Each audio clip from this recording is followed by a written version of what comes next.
शांति। अभी अभी हम सब ने बड़ा ही प्यारा और मधुर गीत सुना। दिल से देते चलो दुआएं, सबका भला हो, सब सुख पाएं। यही विषय है मेरा, स्वयं सेवा और दुआओं का खाता। बाबा कहते हैं, बच्चे दुआएं दो, दुआएं लो। दुआ कैसे लेंगे और कैसे देंगे? भक्ति मार्ग में हम भगवान से दुआएं मांगते हैं, बड़ों से दुआएं मांगते हैं, साधु संत महात्माओं से दुआएं मांगते हैं।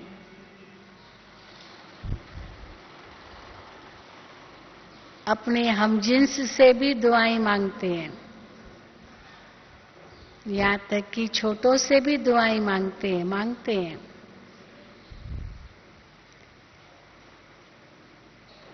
और ये अपेक्षा करते हैं कि अगर हम दुआएं मांगेंगे तो दुआ मिलेगी।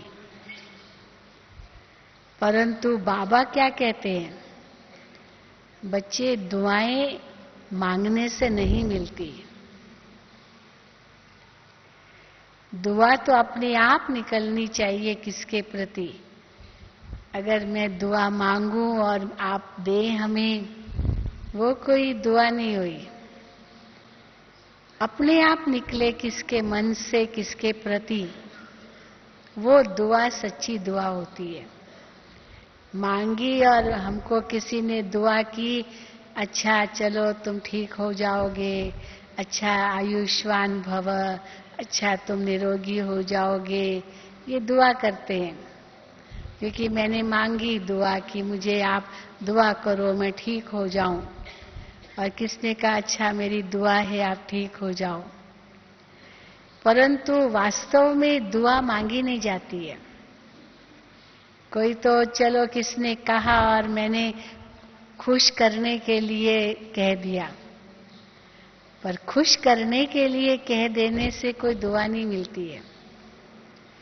दुआ तो दिल से निकलती है, जिगरी, कोर ऑफ द हार्ट जिसको कहते हैं, तहे दिल से और अपने आप स्व इच्छा से। पर किसके दिल से दुआ निकलेगी किसके प्रति? जिसने सचमुच कोई ऐसा कार्य किया है, किसको सचमुच सुख दिया है, चाहे छोटों से निकले चाहे समाज से निकले, ये तब होता है जब उसको सुख दिया है।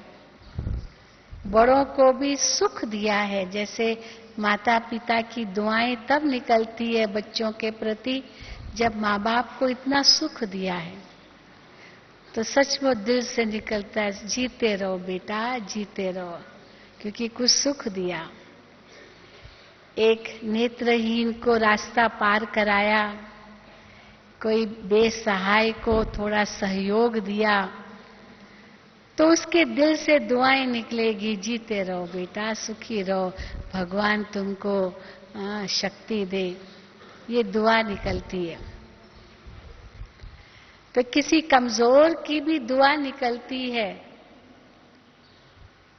पर दूसरी बात, जब हम बड़ों से आशीर्वाद मांगते हैं, गुरुओं से आशीर्वाद मांगते हैं, उनके आगे हम सिर झुकाकर खड़े होते हैं कि भाई आपका हाथ मेरे सिर पर रखो, मुझे दुआएं मिले, आपकी आशीर्वाद मिले। परंतु ये तो जबरदस्ती का सौदा हो गया, जबरदस्ती जैसे मांग रहे हैं। यहाँ तक कई कहेंगे कि मैं सिर नीचे रखता हूँ, उन दूसरे का हाथ अपने सिर पर रखवाते हैं कि दुआ करो अपने सिर पर रखवाएंगे कि हमें आशीर्वाद दो। और जबरदस्ती जैसे मांग रहे हैं। तो अब छोटों से, सामान से, बड़ों से भी दुआएं मांगते हैं और विशेष रूप से बड़ों से आशीर्वाद मांगते हैं और देवियों से, भगवान से फिर वरदान मांगते हैं। तो दुआओं, आशीर्वाद और वरदान, तीनों में समानता क्या है, तीनों में अंतर क्या है? समानता एक ही है कि वो दिल से निकलती है। भगवान भी वरदान हम बच्चों को दिल से देते हैं, क्योंकि प्यार है ना।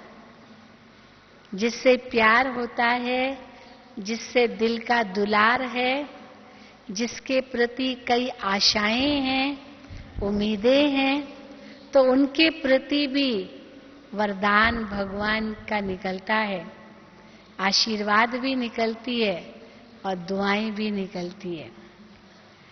तो इस हिसाब से तीनों समान है। उनके लिए चाहिए जो आशीर्वाद देता है, वरदान देता है या दुआएं देता है, उसके अंदर में प्यार है, उसका दिल बड़ा है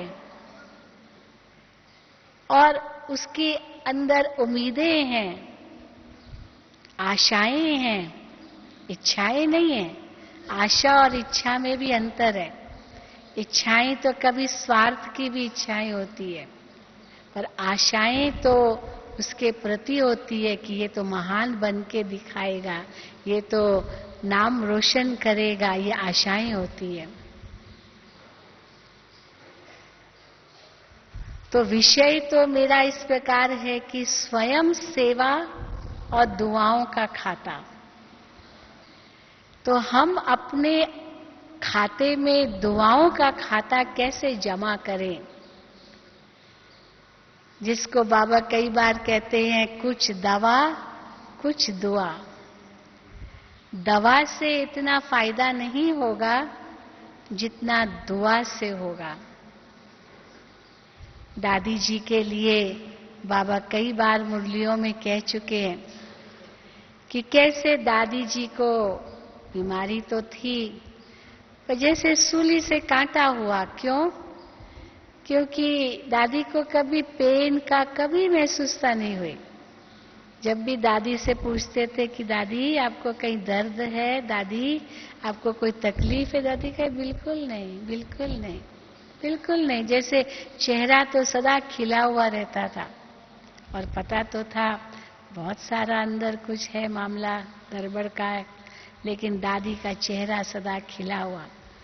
तो दादी को कभी भी कोई कष्ट, कोई पीड़ा, कोई तकलीफ उस हिसाब से कभी नहीं महसूस हुई। चेहरे से तो कभी पता ही नहीं चला, कभी मुख से आह भी नहीं सुनी दादी के कोई दर्द है, क्योंकि दुआओं का खाता बहुत था। सबके अंदर दादी के प्रति इतना प्रेम था, इतना प्रेम था, जो कोई एक ऐसी आत्मा नहीं थी जिसने कभी दादी को बद्दुआ भी दी हो।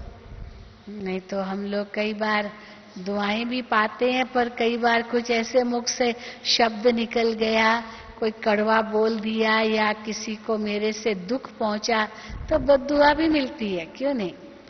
डिपेंड्स कैसा व्यक्ति है, लेकिन कई बार मिलती भी होगी, क्योंकि जो मैंने कर्म किया वो यथार्थ नहीं था।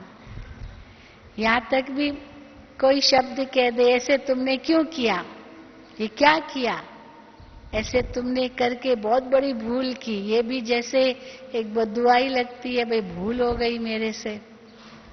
पर दादी जी के प्रति ये भी नहीं हुआ कभी, जो किसने दादी को कभी ऐसे कहा हो कि दादी ये आपने गलती की, ये आपने भूल की, ये आपको ऐसे दादी नहीं करना चाहिए था। नहीं, क्योंकि दादी जी की विवेक शक्ति बहुत स्ट्रांग थी, दूरांदेशी थी, बड़ा दिल था, साफ दिल भी था दादी का, जिसको बाबा ने पिछली मुरली में कहा साफ दिल, बड़ा दिल, सच्चा दिल, ये विशेषताएं दादी जी में हमने देखी। और इसलिए क्योंकि दिल इतना उदार था, सच्चा था, साफ था, स्वच्छ था, कोई स्वार्थ अपने प्रति था ही नहीं, सदा देने की भावना थी, मुख से सदा सुखदायी शब्द निकलते थे, सदा सबको कैसे सुख मिले, यही दादी के अंदर भावना थी। इसलिए इतनी बड़ी अथॉरिटी होते हुए भी एडमिनिस्ट्रेटिव हेड थी दादी जी, जो चाहे वो अथॉरिटी अपनी यूज कर सकती थी, लेकिन दादी ने कभी उस रूप से नहीं यूज किया, क्योंकि इतनी ही दाता थी, बाप समान थी। तो कौन दुआओं का खाता जमा कर सकता है जिसके दिल में किसी के प्रति भी कभी कोई वैर नहीं, कोई दुश्मनी नहीं, कोई नफरत नहीं, कोई घृणा नहीं, कोई इच्छा नहीं, परंतु बस देना है, देना है, देना है। कौन देना कर सकता है? जो दाता होगा, जो जिसने कभी देने की भावना रखी नहीं, लेना है, लेना है, लेना है, स्वार्थ ही स्वार्थ उसके जीवन में भरा होगा, वो दुआओं का पात्र कैसे बनेगा? यहाँ तक कि उसका अंतिम श्वास निकलेगा ना, तो भी कहेगा लेना है, लेना है, लेना है। अंतिम श्वास निकलेगा तो भी ये भी नहीं सोचेगा कि अभी मैं मर रहा हूं, अंतिम श्वास है, मेरे साथ क्या चलेगा? कुछ नहीं चलने वाला है। कुछ तो अपने हाथ से दान करूं ताकि कुछ मेरा पुण्य जमा हो, वो भी संकल्प नहीं आएगा। एक है ना, एक चुटकुला सुनाते हैं कि एक व्यक्ति था बड़ा कंजूस, इतना कंजूस जो बात नहीं पूछो। हाँ, कंजूस से भी ज्यादा कंजूस उसको कहते हैं मक्खी चूस। एक और शब्द उससे भी गहरा, मक्खी चूस। कहते हैं मक्खी चूस ये नाम क्यों पड़ा? मक्खी चूस नाम कहां से आया? तो मक्खी जैसे चूसती है ना, इसके नाम से ये नाम पड़ा मक्खी चूस। तो मिसाल देते हैं कि एक बार एक व्यक्ति ने अपने बेटे को बोला कि जाइए एक कितना आधा किलो देसी घी ले आओ, घी ले आओ।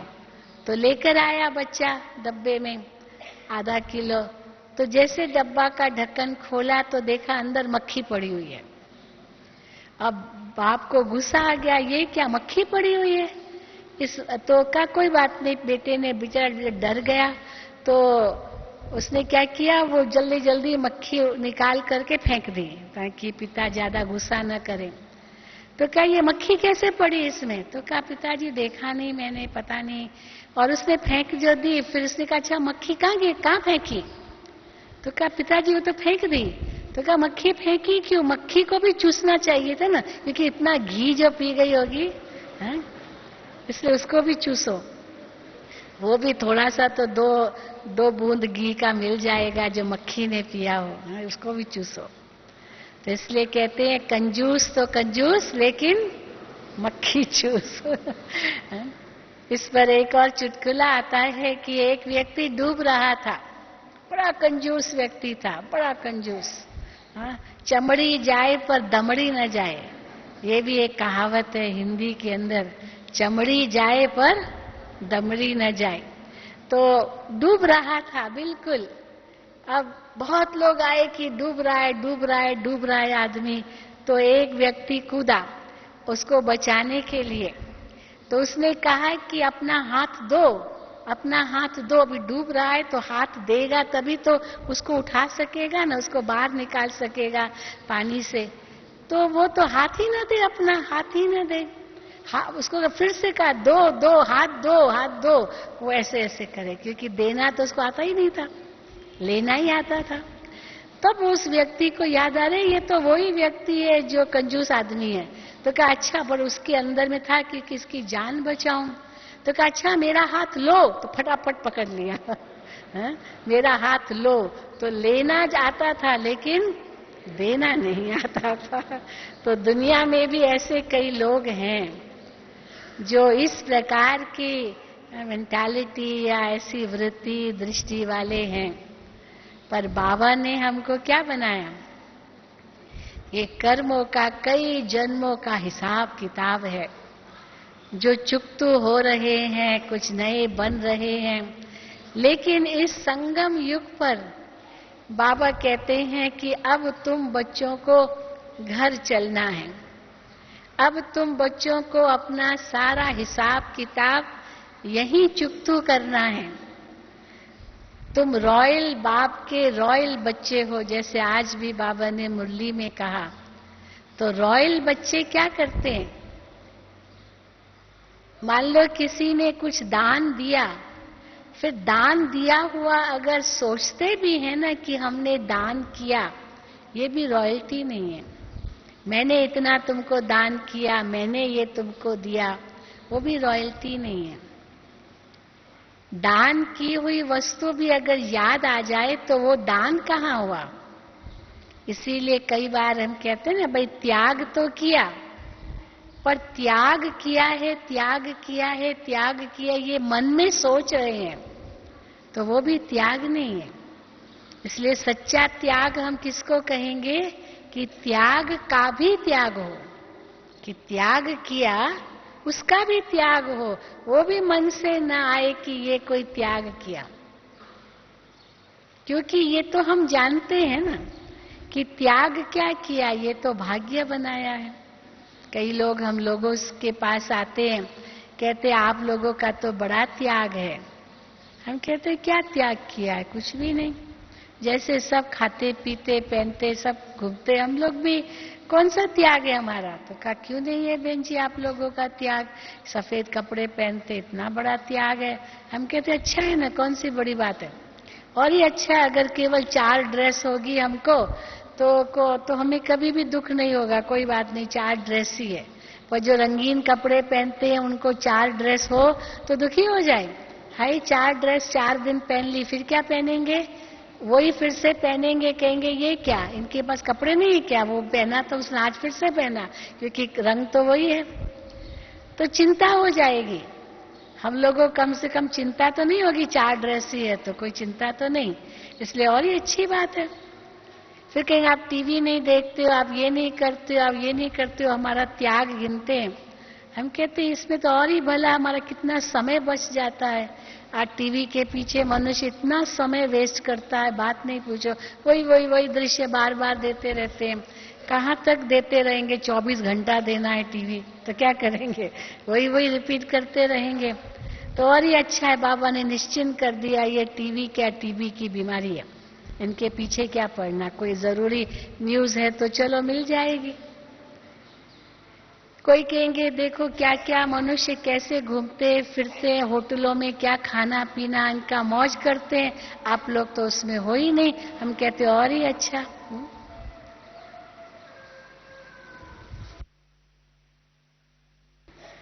इसलिए त्याग त्याग नहीं लगता है, परंतु अंतर में जो भगवान के वरदानों से अपनी बुद्धि की झोली भरते रहते हैं, भरपूर होते रहते हैं, खुशी की खुराक खाते रहते हैं, संतुष्ट आत्मा बन करके बाबा से शक्ति भरते रहते हैं, उनके लिए त्याग कोई बड़ी बात नहीं है।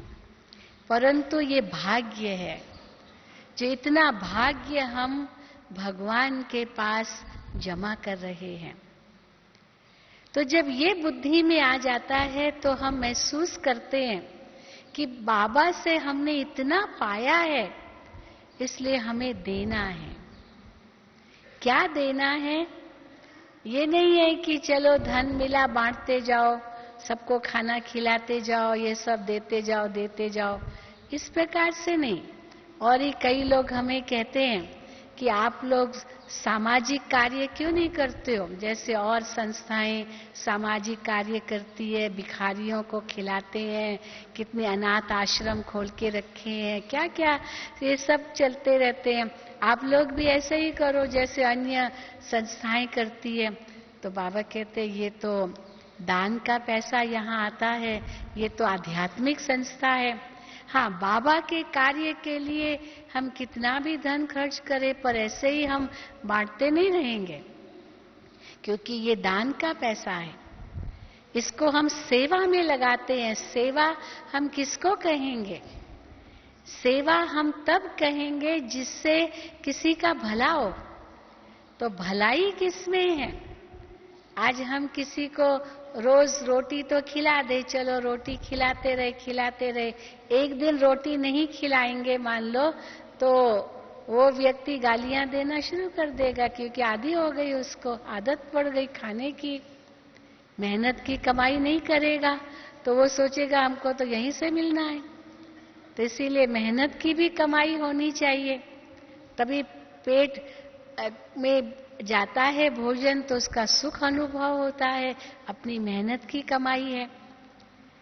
लेकिन बाबा साथ साथ ये भी कहते हैं कि अगर धन है तो सेंटर खोलो, धन है तो लिटरेचर छपाओ, धन है तो इस प्रकार से आप मेला करो, एग्जीबिशन करो, यहाँ जाओ, आप प्रोग्राम्स रखो, सेवा करो।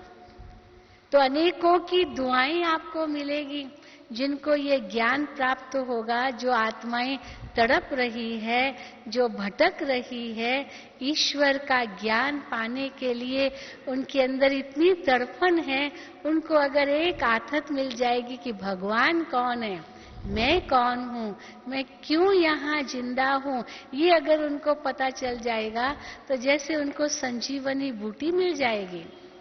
और ये संजीवनी बूटी उन्हें जागृत करेगी, एक नया जीवन देगी। उसमें भले धन लगाओ, सेवा करो। इसीलिए कहा जाता है पात्र को देख करके दान करो।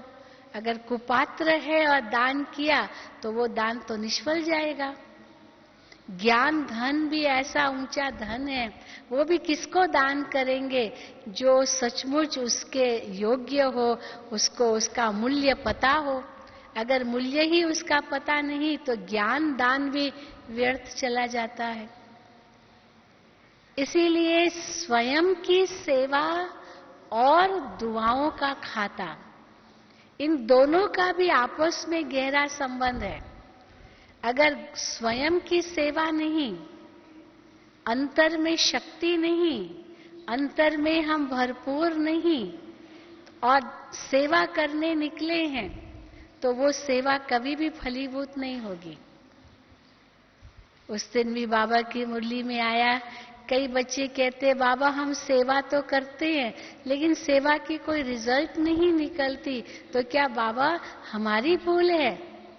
तो पहले बाबा कहते थे नहीं बच्चे, ये तुम्हारी भूल नहीं है, धरनी ऐसी है, कई बार धरनी कर लाठी होती है, कोई निकलते नहीं है। खेती भी करते हैं, अगर जमीन बंजर है तो क्या खेती होगी, उससे पथरीली है तो इतनी खेती होगी नहीं, उसके लिए धरती उपजाऊ चाहिए। लेकिन परसों बाबा की मुरली में था कि अगर बच्चे पूछते हैं कि बाबा यह सेवा नहीं हो रही है तो क्या बाबा ये मेरी कमी है? बाबा कहेंगे हाँ तुम्हारी कमी है, क्योंकि अभी वो समय आ चुका है जब आत्माओं को इस ज्ञान की मांग है। आत्माएं प्यासी है, आत्माएं ज्ञान के लिए भूखी है, वो तड़प रही है। एक बार कहीं सर्वे किया गया, क्योंकि अमेरिका के अंदर, रशिया के अंदर ये सर्वे किया गया, क्योंकि रशिया वैसे कम्युनिस्ट कंट्री, तो लोग समझते हैं कि वो लोग भगवान को नहीं मानते। लेकिन हमारी रशिया की बहनें बता रही थी कि जब हम लोग शुरू में गए तब कम्युनिज्म वहाँ खत्म हो गया था और फिर से हम जा सकते थे, कोई बंदिश नहीं थी। तो हमने वहाँ पर देखा, वहाँ एक सर्वे किया कि लोग भगवान को मानते हैं या नहीं मानते हैं, और सचमुच उनको हैरानगी हुई है सुन करके, देख करके कि 99% लोग भगवान को मानते हैं। भले कम्युनिज्म आ गया वहां, ऐसे नहीं कि नहीं मानते।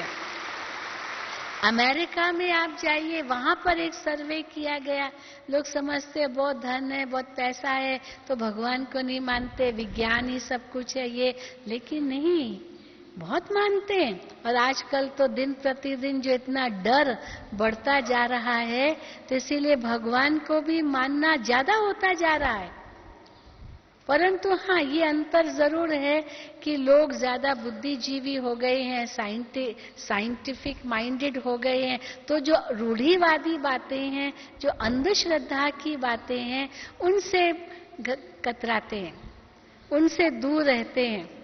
परंतु जो बुद्धि जिसमें यूज होती है, समझ की बातें हैं, जीवन की बातें हैं, परिवर्तन की बातें हैं, समाज के उत्थान की बातें हैं, वो तो बहुत पसंद करते हैं। क्यों नहीं पसंद करते?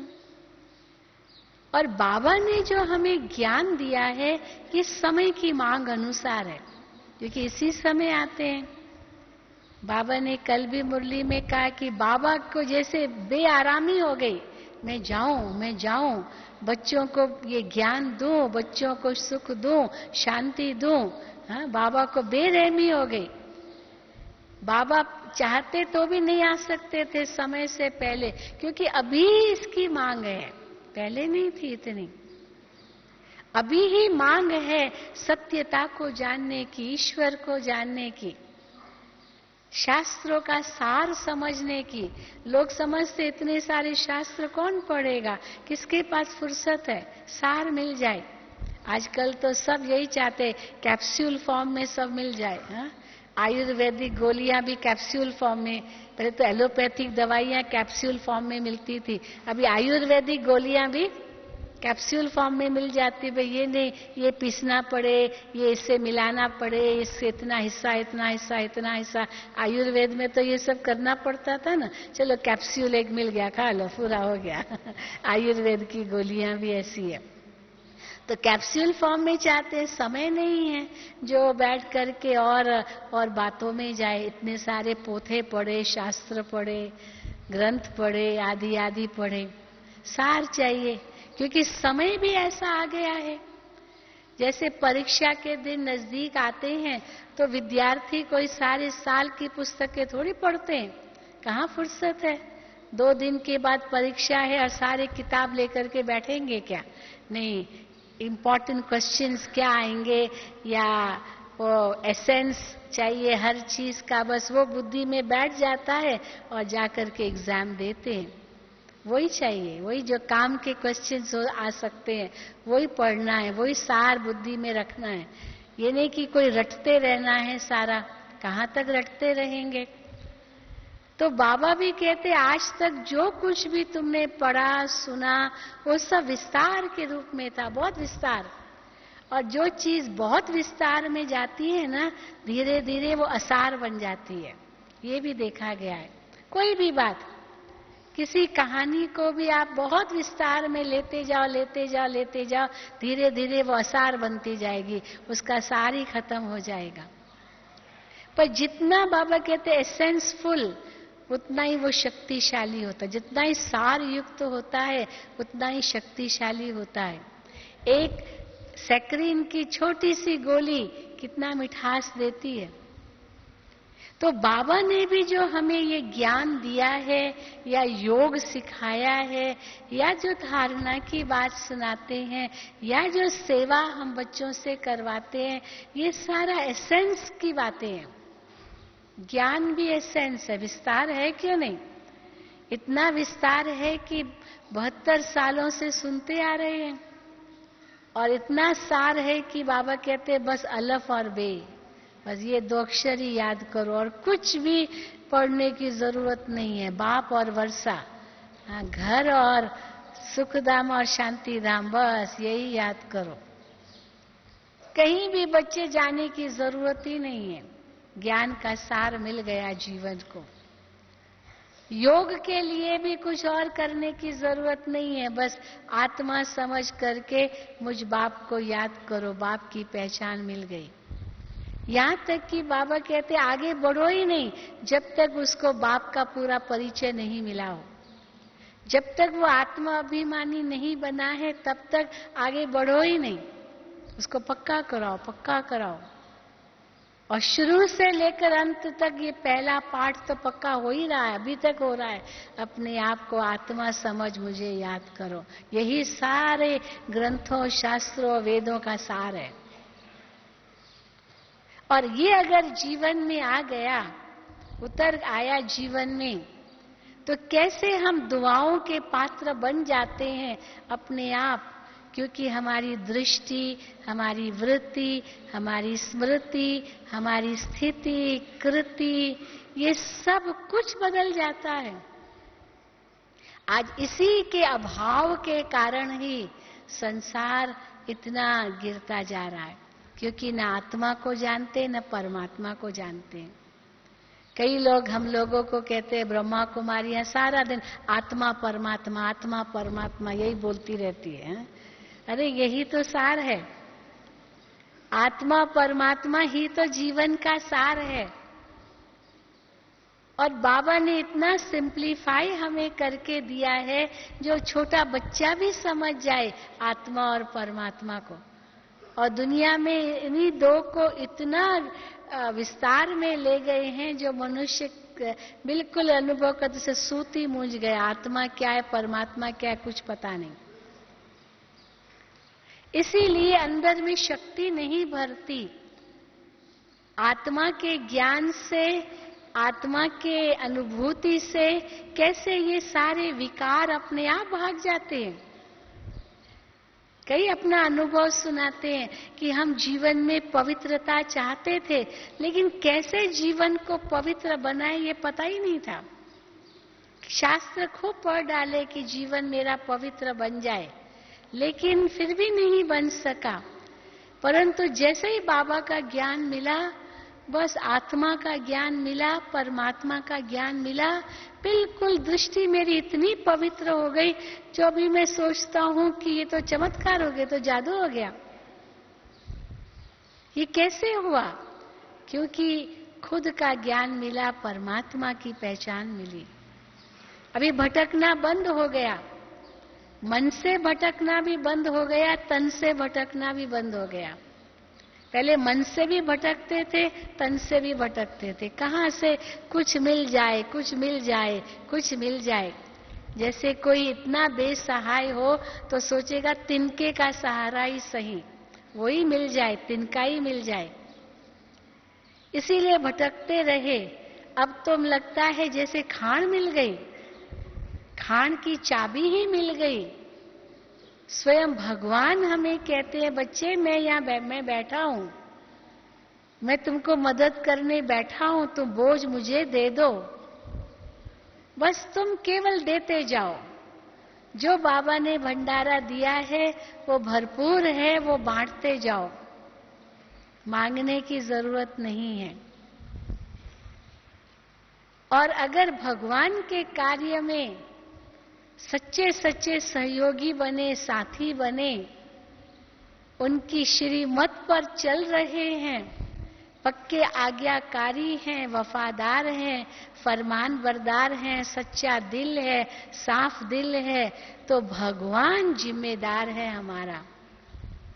जो बाबा ने पिछली मुरली में भी बहुत सुंदर बात कही कि अंत के समय कि कुछ भी नहीं मिलेगा, लेकिन बाबा कहते हैं कि बाबा जिम्मेदार है। रोटी और दाल रोटी तो मिलेगी, हाँ, सब्जियां भले नहीं मिले, क्योंकि पर दाल रोटी तो बाबा दे ही देगा।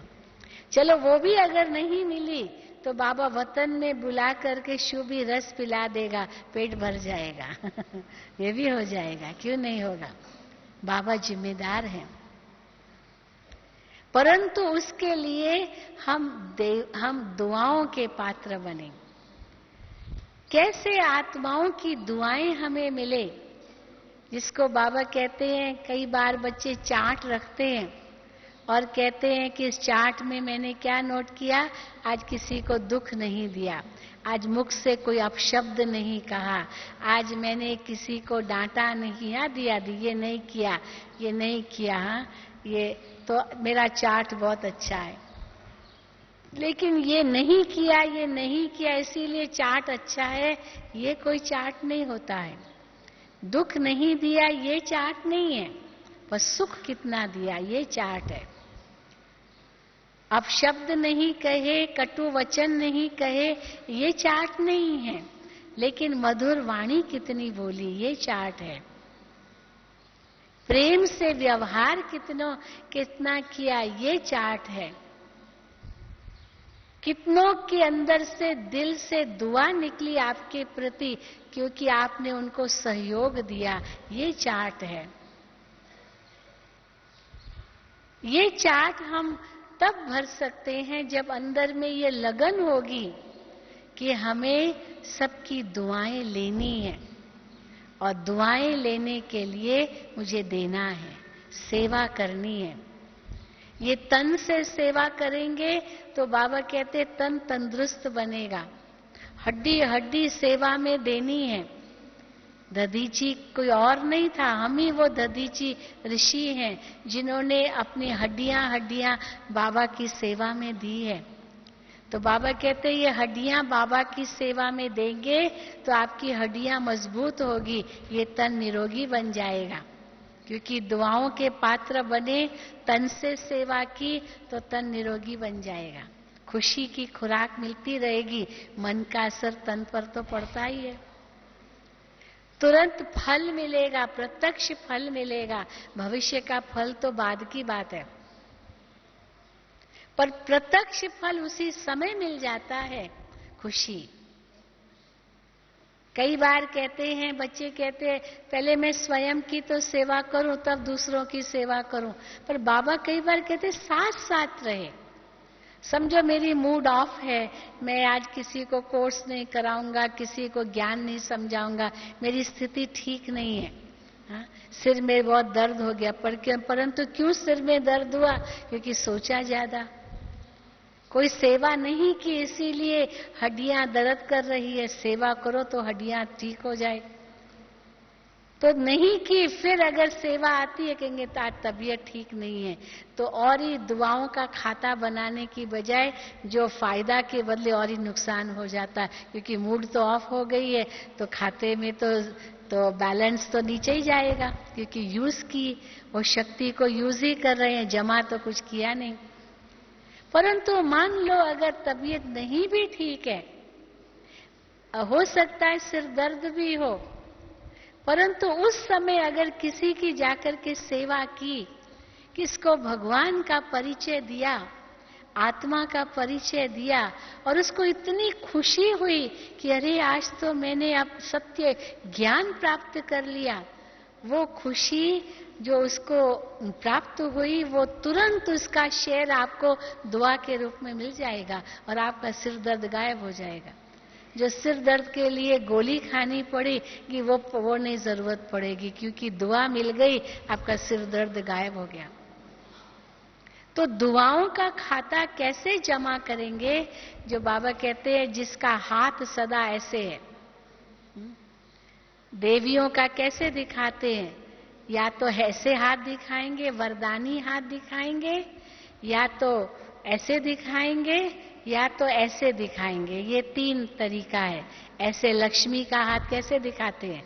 ऐसे उनके हाथ से वो अशरफियां निकल रही है ना, देवी के हाथ ऐसे दिखाते लक्ष्मी के। तो या तो ऐसे है, या तो ऐसे है, या तो ऐसे है। ये तीनों ही निशानियां या हाथ ये दाता के हाथ है। और मंगता के हाथ कैसे है? ऐसे ना, भिखारी। तो हम कौन हैं? दाता के बच्चे। मास्टर दाता वरदाता है, महादानी है। तो महादानी बनने उसके लिए पहले हम भरपूर जरूर रहें, परंतु भरपूर होने के लिए इंतजार मत करें। देते रहने से भी भरपूर होते हैं। यही तो विशेषता है इस ज्ञान दान की। ज्ञान दान, योग दान, गुण दान, ये तीनों ही ऐसे दान हैं जो जितना देते जाओ उतना आपका बढ़ता जाए। भक्ति मार्ग में शास्त्रों में दान का बहुत वर्णन आता है और कई प्रकार का दान बताया है। जैसे गौ दान, कन्या दान भी आता है, धन दान, अन्न दान, वस्त्र दान, ये सब दान के लिस्ट में आते हैं। लेकिन सबसे बड़ा दान जो माना गया है वो है महादान। मैंने किसी से पूछा ये महादान फिर कौन सा होता है? ये दान तो ठीक है, अन्नदान, वस्त्रदान, रक्तदान, नेत्रदान, हाँ ये सब दान है। ये महादान किसको कहा जाता है? तो कहा सूक्ष्म दान। मैंने कहा सूक्ष्म दान किसको कहते हैं? अब वो बेचारे को आए नहीं सूक्ष्म दान क्या होता है।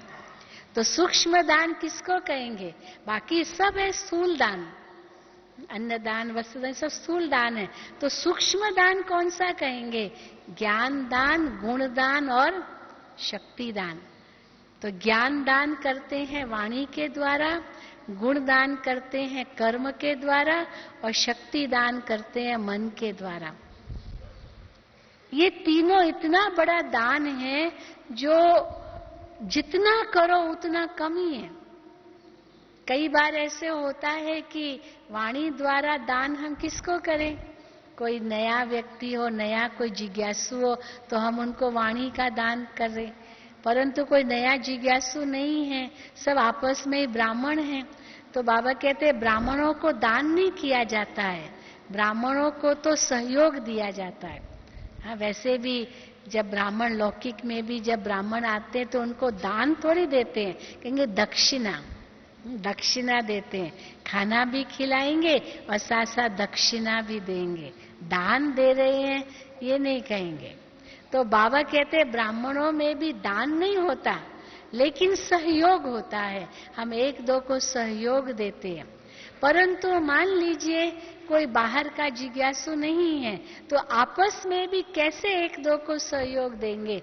ज्ञान रतन लेन देन कर सकते हैं आपस में। बाबा कहते हैं सेमिनार करो, आपस में जब बातें करते हो तो क्या बातें होती है? आधा घंटा क्या बात की? दादी कई बार सुनाती है ना, समझो कोई दो बहनें आपस में आधा घंटा बात कर रही है, क्या बात की? जब पूछो नहीं ऐसे ही क्या होता है, आधा घंटा क्या बातें की? तो क्या बस हम रूरियान कर रहे थे, ज्ञान की चर्चा कर रहे थे। तो ज्ञान की चर्चा होगी एक पॉइंट और बाकी 99 पॉइंट्स क्या होगी? इसने ऐसे किया, इसने ऐसे किया, इसने ऐसे किया।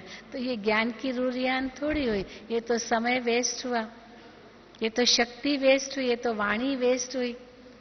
जिसमें हम कुछ कर नहीं सकते हैं उसके बारे में हम सोच रहे हैं तो वो तो वेस्ट में ही जाएगा। तो ये तो दान भी नहीं हुआ, दक्षिणा भी नहीं हुई, सेवा भी नहीं हुई। आत्मा की सेवा कहाँ हुई? वो तो वेस्ट के खाते में चला गया। दुआ भी नहीं हुई, कुछ भी नहीं हुआ, फिर उसे खुशी भी नहीं मिलेगी। जो कुछ मेरा अपना अंदर का खजाना है वो भी भूल जाएगा क्योंकि वही बातें सोचते रहेंगे। इसीलिए बाबा कहते हैं कि सदा देना है, पर क्या देना है?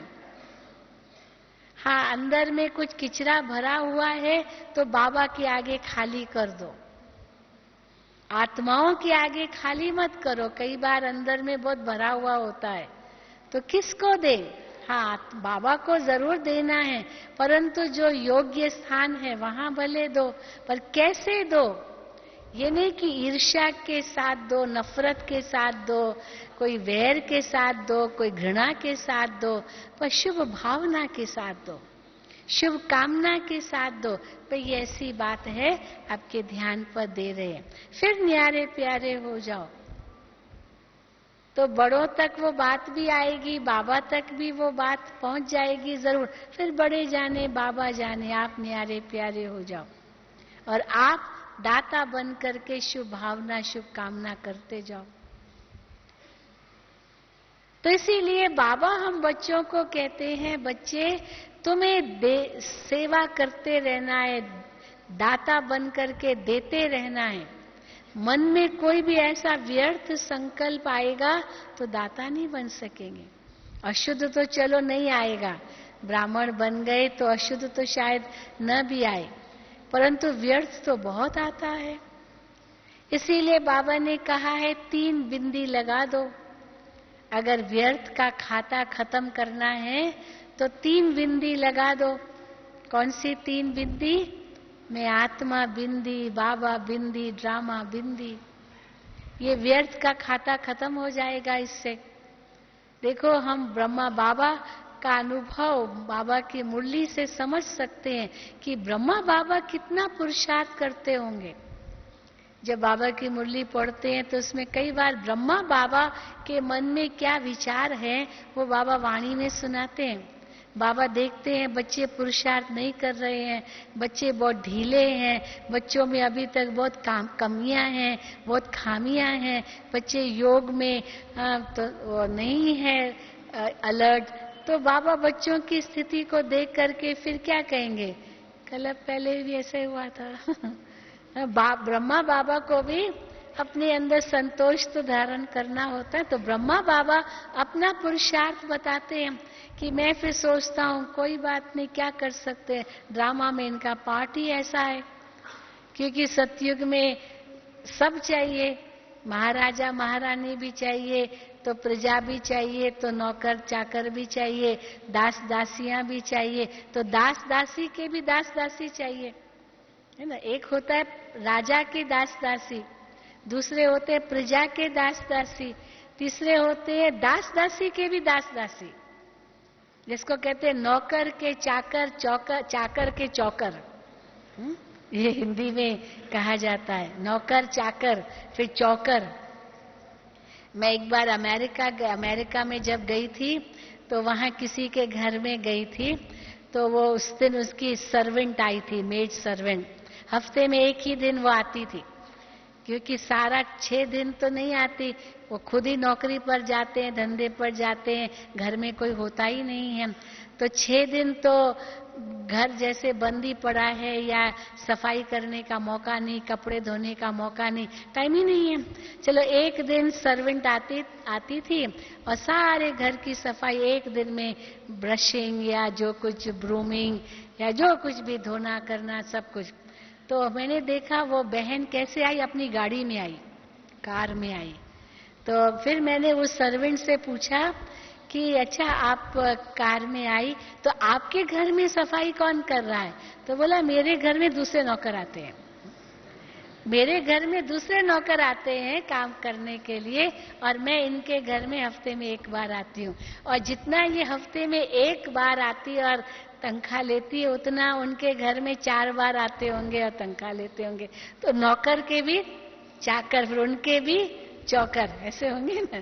तो बाबा कहते हैं सतयुग में भी ये सब चाहिए। सतयुग में इतने सारे पद होंगे, कलयुग में भी इतने पद हैं, तो सतयुग में क्या नहीं होगा। लेकिन अंतर यही होगा कि वहां सब सतो प्रधान है, पावन है, रॉयल है, उस हिसाब से है, परंतु कार्य तो सबका हर एक का अपना अपना होगा। जो बाबा कहते हैं यहाँ अगर किसी से सेवा लेंगे तो फिर वहां भरी ढोनी पड़ेगी, सेवा देनी पड़ेगी। यहाँ अगर सेवा लेंगे तो इसलिए यहाँ सेवा करो, वहां पर ऑटोमेटिकली सारे पद बन के तैयार हो जाएंगे। यहाँ पर ये नहीं कहना, ये नहीं सोचना कि ये मेरी दासी बनेगी, मेरा दास बनेगा, ये फलाना बनेगा। वहां के संबंध यहाँ नहीं बनाने हैं। हाँ, कई ऐसे सोचते हैं मैं महाराजा बनूंगा और ये मेरी महारानी बनेगी सतयुग में। ऐसे पद यहाँ नहीं फिक्स करने हैं सतयुग के, वो तो आपके पुरुषार्थ के आधार पर अपने आप फिक्स हो जाएगा। यहाँ फिक्स करने से वहां नहीं मिलेगा। हाँ, द्वापुर कलयुग में कई बार ऐसे होता है, कर्मों का हिसाब किताब है, कई इतना आपस में इतना अटैचमेंट होता है एक दो में, जो अगर एक शरीर छोड़ता है तो दूसरा बहुत जल्दी उसके बाद शरीर छोड़ देता है, क्योंकि अटैचमेंट बहुत था। फिर दोनों फिर अगले जन्म में फिर साथी बन जाते हैं, क्योंकि कर्मों का हिसाब किताब बहुत होता है ना, तो अगले जन्म में साथी जरूर बनते हैं। परंतु सतयुग के लिए यहाँ संबंध नहीं बनाने हैं। सतयुग के लिए एक ही संबंध, सर्व संबंध एक से ही जोड़ना है। यहाँ किसी को न माँ बनाना है, न बेटा बनाना है, न भाई बनाना है। उस रूप से सब आत्मा आत्मा, भाई भाई, एक बाप के बच्चे, बीच में बाबा को रखना है। अगर डायरेक्ट एक दो में संबंध है और हम समझते हैं हम दान कर रहे हैं, हम दुआ दे रहे हैं, ये दे रहे हैं, ये न दुआ है न दान है, ये तो कर्मों का हिसाब किताब बन रहा है, फिर यही चुकतू करना पड़ेगा सजा खा करके। कोई सतयुग में वो संबंध नहीं बनेगा। यहां तो बिल्कुल जीरो बन के जाना है। और जब मनसा सेवा भी कर रहे हैं, उसके लिए भी कई लोग हमसे पूछते हैं कि जब मनसा सेवा करें तो क्या उस व्यक्ति को हम सामने लाएं? हम कहते हैं व्यक्ति को नेचुरली वो चेहरा तो सामने आएगा ही, लेकिन मैं इस आत्मा को वंशा दान दे रही हूं, परंतु ये मेरा पिता है, मेरा पति है, मेरी माँ है, मेरा भाई है, मेरा बेटा है, इस हिसाब से मैं इनकी मनसा, इनकी सेवा कर रही हूं। इनसे सेवा नहीं होगी, क्योंकि वहां तो लौकिक संबंध याद आ जाएगा, और जहां लौकिक संबंध याद आ गया वहां सेवा थोड़ी हुई, वहां तो अटैचमेंट हो गई, वहां तो भावना ही बदल गई। वहां पर दुआएं उस रूप से नहीं होगी। दुआएं तो जनरल में हम सबको देते हैं, सबके प्रति दुआएं, सर्व के कल्याण के प्रति, परंतु हाँ किसी आत्मा को विशेष रूप से देना होता है। जैसे किसी को करंट देनी होती है, लेजर बीम देते हैं, या वो कॉन्वेक्स लेंस से फोकस करते हैं किरणों को, तो डायरेक्ट उस पर पड़ती है। लेकिन उसमें भी ये एक कंडीशन है कि कोई अटैचमेंट की फीलिंग ना हो, कोई स्वार्थ की फीलिंग ना हो, मैं दे रहा हूं ये फीलिंग भी नहीं हो, वो मेरे से ले रहा है ये फीलिंग भी ना हो, परंतु बाबा दे रहा है, मैं तो केवल माध्यम हूं और इस माध्यम के द्वारा बाबा का उनको मिल रहा है। तो उनका कनेक्शन बाबा के साथ हो जाए, मेरे से ना हो। अगर मेरे से होगा तो मेरे से हिसाब किताब बन जाएगा, फिर चुकतू करने के लिए और मेहनत करनी पड़ेगी। इसीलिए मनसा सेवा करने के लिए भी दोनों बातें चाहिए। जैसे हम दान के लिए दो बातें कहते हैं ना, एक बात है अपने अंदर की और दूसरी बात है जिसके प्रति दान करते हैं। एक बात अपनी प्रति अंदर क्या है कि मैं दे रहा हूं, ये अभिमान नहीं आना चाहिए। मेरा नाम हो, मेरा मान हो, मेरा शान हो, मेरी महिमा हो, ये जो अपने अंदर आता है, इससे दान नहीं होता है। निस्वार्थ भाव से देना होता है। मुझे इसका फल मिले ये सोचा तो दान का जो पुण्य बनेगा वो कट जाएगा। नाम वाम लिखवा दिया तो पूरा ही पुण्य कट जाएगा, वो नाम में सब आ जाएगा। इसलिए गुप्त दान महाकल्याण ये गाया गया है। तो इसी प्रकार दुआ देने के लिए भी या सेवा करने के लिए भी अपने अंदर में वो स्थिति न रहे कि मैं दे रहा हूं। दूसरा, जिसके प्रति दे रहे हैं वो भी पात्र हो, वो भी योग्य हो। पात्र हो माना सचमुच उसको आवश्यकता हो। ये नहीं है कि क्योंकि वो मेरा भतीजा है, भांजा है, फलाना है, ये है इसीलिए मैं दे रहा हूं। पर सचमुच वो ऐसी आत्मा है जिसको इस समय बिल्कुल उसकी आवश्यकता है, बिल्कुल असहाय है, उसमें अपना कोई रिलेशनशिप है ये जरूरी नहीं है, और वो योग्य है, पात्र है उस समय। कुपात्र है और मैं सोच रही नहीं इसका तो मेरे साथ रिलेशनशिप है इसलिए मैं दे रही हूं, और है वो कुपात्र। तो वो कुपात्र होने के कारण वो आपका दान या जो आपकी सेवा वो भी निष्फल हो जाएगी, वो पुण्य नहीं बनेगा, वो दुआ का पात्र नहीं बन पाएगा। दुआ का पात्र बनने के लिए भी वो योग्य चाहिए।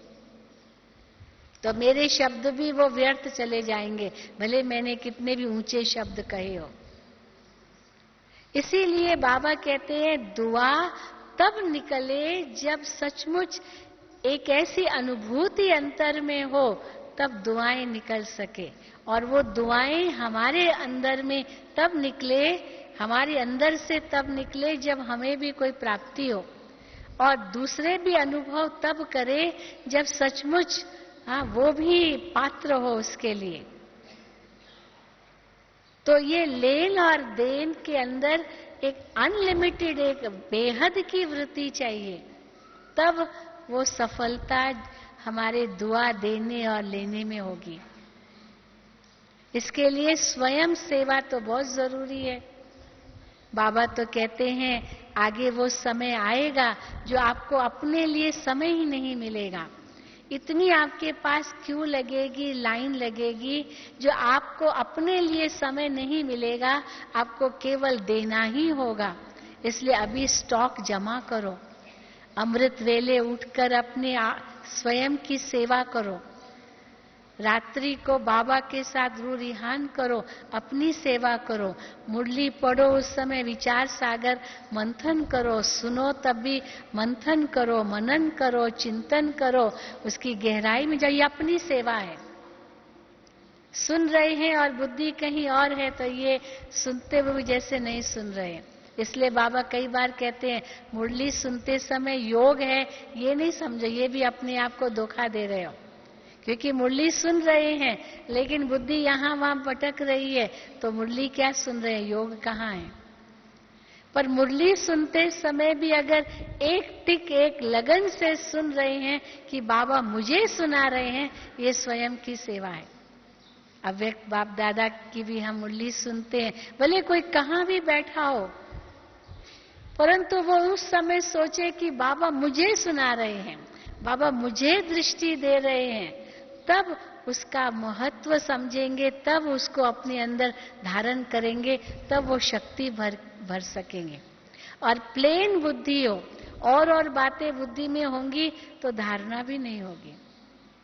इसलिए मुझे सुना रहे हैं तो एकदम डायरेक्ट हिट होगा, और दूसरा प्लेन बुद्धि होगी तो कुछ भी जो लिखा जाएगा वो छप जाएगा अच्छी तरह से, क्योंकि उस समय और कोई विचार नहीं है।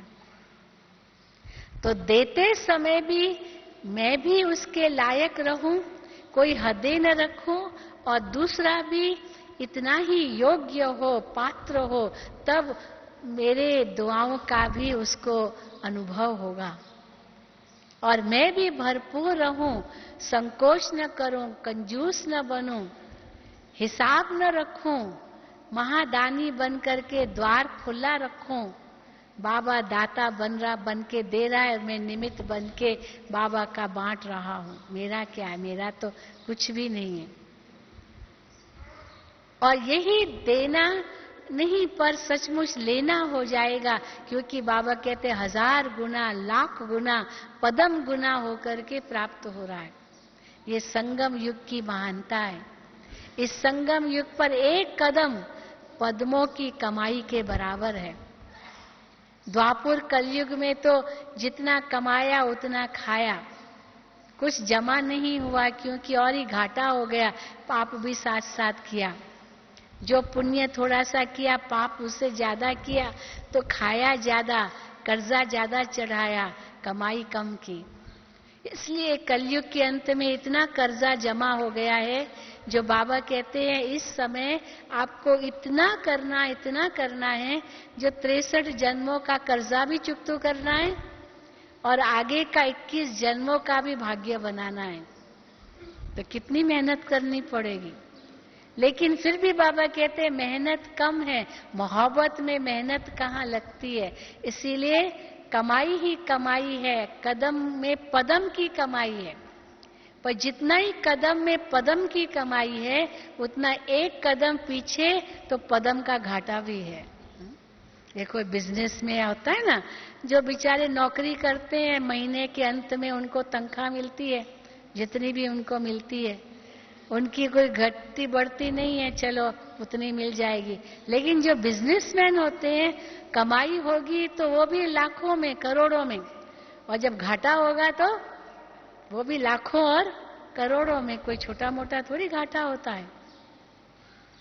तो इसीलिए हम कौन हैं ये बुद्धि में आ जाए तो बस दाता के बच्चे, महादानी, वरदानी, ये बन करके हम खजानों को खुला रखते हैं, ज्ञान गुण शक्तियों का दान करते रहते, जहां आवश्यकता है तन मन धन से मदद करते हैं, सहयोग देते हैं, साथ देते हैं, तो ऑटोमेटिकली हमारा जमा का खाता बढ़ता जाता है।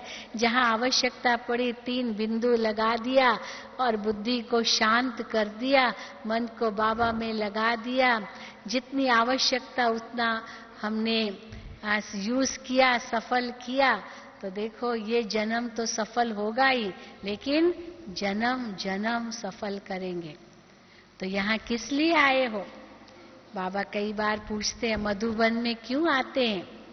एक तो झोली भरने आते हैं, दूसरा बैटरी चार्ज करने आते हैं, तीसरा बादलों को भरने आते हैं। तो भर करके फिर क्या करेंगे? बांटेंगे, बरसाएंगे। बैटरी चार्ज करके क्या करेंगे? यूज करेंगे। झोली भर के क्या करेंगे? खाली नहीं हो जाएंगे। ये नहीं कि झोली भर के फिर वहां जाके खाली हो जाएंगे, नहीं। क्योंकि यही तो विशेषता है इन खजानों की। जितना बांटते जाओ बढ़ता जाए, परंतु फिर रिफ्रेश होने के लिए बच्चे मधुबन में आते हैं, वरदानों से झोली भरने के लिए। तो परसों हम सब बाप दादा से मिलेंगे, दुआएं बाबा से प्राप्त करेंगे, वरदान प्राप्त करेंगे और ऐसा अनुभव करेंगे कि जो बाबा हमें दे रहा है वो मेरे लिए दे रहा है। मैं अपने अंदर भरता जा रहा हूँ, प्लेन बुद्धि रख करके केवल बाबा की बातों को ही अपने अंदर भर रहा हूँ। क्योंकि जितना मैं अंदर में भर सकूंगा उतना ही मैं औरों को भी बांट सकूंगा, उतना ही महादानी बन सकूंगा, उतना ही फिर दुआओं का पात्र भी बन सकूंगा। तो खुद को शक्ति होगी तो दुआएं दूसरों को भी दे सकेंगे। इसीलिए मांगना नहीं है, मांगने से तो मरना भला। आंखें हमेशा बाबा की तरफ हो, दाता वो ही है, उनसे लेना है। कहीं और आंख न डूबे, कहीं भी ये न सोचे इनसे मिले इनसे मिले इनसे मिले, बाबा से लेना है। बाकी देना ये सबको है, ये लगन हम सबके अंदर हो तो देखो स्वयं की सेवा भी हो जाएगी और अनेकों के दुआओं के पात्र भी बनेंगे। तो ये जीवन कितना महान बन जाएगा, सफल हो जाएगा। जो इस जीवन की सफलता के आधार पर जो मेरा अंतिम श्वास होगा वो कितना सुखाला होगा। आज भी बाबा ने मुरली में कहा ना, कई बच्चे सोचते अरे फलाना चला गया, शरीर छोड़ के चला गया और बेचारे की ऐसे ही चला गया, इसने तो कुछ किया ही नहीं, कहीं मेरा भी ऐसे शरीर न छूट जाए। तो इसीलिए अवश्य ये हमको पाठ पक्का करना चाहिए कि अचानक कभी भी शरीर छूट सकता है। कितना मैंने अपने तन मन धन को, श्वास संकल्प शक्ति को सफल किया है, कितना सेवा में लगाया है, कितना पुण्य जमा किया है, कितनी दुआएं जमा की है, क्योंकि अंत में यही काम आएंगे। तो इसीलिए हर एक इस हिसाब से अपना पोतामेल देखे और उसके आधार से अगर कोई कमी पेशी है तो भर दे यहाँ मधुबन में जितने दिन आप हैं, क्योंकि फिर वापस जाएंगे, फिर समय न भी मिले तो जो भरा हुआ होगा वही आप दे सकेंगे। तो इसलिए एक संकल्प, एक श्वास, एक सेकंड भी यहाँ आपका वेस्ट न जाए। जब समय मिले बाबा के कमरे में बैठ जाओ, जब समय मिले एकांत में बैठो, मनन चिंतन करो या क्लास करो, भोजन पर भी शांति में बाबा की याद में भोजन करो, आपस में भी ज्ञान की रूरियान करो और कुछ नहीं। तो देखो यहाँ से आप इतना भरपूर होकर के जाएंगे जो महसूस करेंगे कि सचमुच हमारी बैटरी चार्ज हो गई। 2 दिन में भी बैटरी चार्ज हो सकती है, जो 2 महीने में न हो वो 2 दिन में भी हो सकती है। यहाँ का वातावरण, बाबा ने इस वातावरण को वरदान दिया हुआ है। ये अनेकों के लिए एयरपोर्ट बनेगा जो सबको उड़ती कला का अनुभव कराएगा। वो हम यहाँ मधुबन में कर रहे हैं। एक तो बाबा की छत्र छाया है और दूसरा मर्यादा के लकीर के अंदर है। कल भी बाबा ने वरदान में कहा कि छत्र छाया के अंदर रहो और वरदान के लकीर के अंदर रहो। अगर ये मर्यादा की लकीर के अंदर रहो और बाबा के संग के छत्र छाया में रहो, अगर ये दोनों मेरे ठीक हैं तो माया को कभी भी हिम्मत नहीं पड़ेगी इस छत्र छाया के अंदर आने की या लकीर के अंदर आने की। क्योंकि बाबा की रक्षा है, मर्यादा की लकीर की रक्षा है। तो हम सभी सच्ची सीताएं बन करके एक राम के ही साथ हैं, सच्ची पार्वती बन करके एक शिव के साथ हैं, सच्ची शक्ति बन करके एक शिव बाबा के साथ ही रहें। तो देखिए ये संगम युग कितने सुखद जीवन का युग होगा, इतना जीवन श्रेष्ठ बन जाएगा, जो सभी युगों की, सभी जन्मों का अनुभव हम यहाँ इस संगम पर करके भविष्य को भी सुखाला बनाते और भूत को भी खत्म करते हैं, केवल वर्तमान को श्रेष्ठ बना करके। ठीक है? अच्छा, ओम शांति, ओम शांति, ओम शांति।